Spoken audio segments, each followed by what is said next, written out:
এবার সংসার ভাঙতে যাচ্ছে ভারতীয় ক্রিকেট দলের সহ অধিনায়ক হার্দিক পান্ডিয়ার। বেশ কিছুদিন ধরে ভারতীয় ক্রিকেট তারকা হার্দিক পান্ডিয়া ও নাতাশার বিচ্ছেদ নিয়ে জল্পনা কল্পনার তুঙ্গে রয়েছে।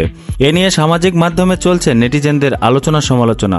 হার্দিকের সঙ্গে সম্পর্কে থাকাকালীন নাতাশা নাকি তার সাবেক প্রেমিক আলী গনির সাথে সময় কাটিয়েছেন অনেকদিন।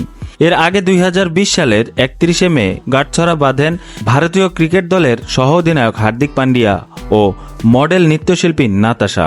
বিয়ের পর থেকে ইনস্টাগ্রামে নিজের নামের পাশে পান্ডিয়া পদবি ব্যবহার করে আসছিলেন তিনি। এখন সেটি আর নেই, সেটি ইনস্টাগ্রাম থেকে মুছে দিয়েছেন নাতাশা।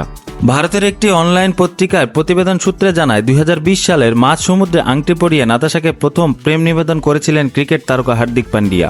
এরপরেই তাদের বিয়ে হয়। সে বছরের 30 জুলাই তাদের প্রথম সন্তানের আগমন ঘটে। এরপর প্রায় 4 বছর কেটে গেছে, কিন্তু হঠাৎ করেই তাদের সংসারে ঘটেছে ছন্দপতন। এর আগে সম্পর্ক শুরু হয়েছিল 2018 সাল থেকে। একটি রেস্তোরাঁয় তাদের প্রথম দেখা হয়। সেখানে হার্দিকের সঙ্গে সম্পর্কে জড়ান নাতাশা। সেই সময় নাতাশা তার সাবেক প্রেমিক টেলিভিশন অভিনেতা আলী গনির সঙ্গে নাচ বালিয়ে শোটি করতেন।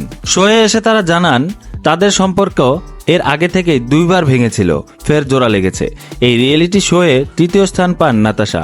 সেই সময় শোর কারণে একটা লম্বা সময় আলীর সঙ্গে দেখা গিয়েছিল হার্দিক পত্নীকে। শো শেষ হতেই তার ও হার্দিকের সম্পর্কের খবর জানাজানি হয়।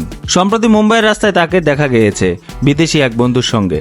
হার্দিকের কথা জিজ্ঞাসা করতেই তিনি ধন্যবাদ বলে পাশ কাটিয়ে চলে যান। এরকম আরও মজাদার নিউজ পেতে অবশ্যই আমাদের চ্যানেলটিকে সাবস্ক্রাইব করবেন। ধন্যবাদ।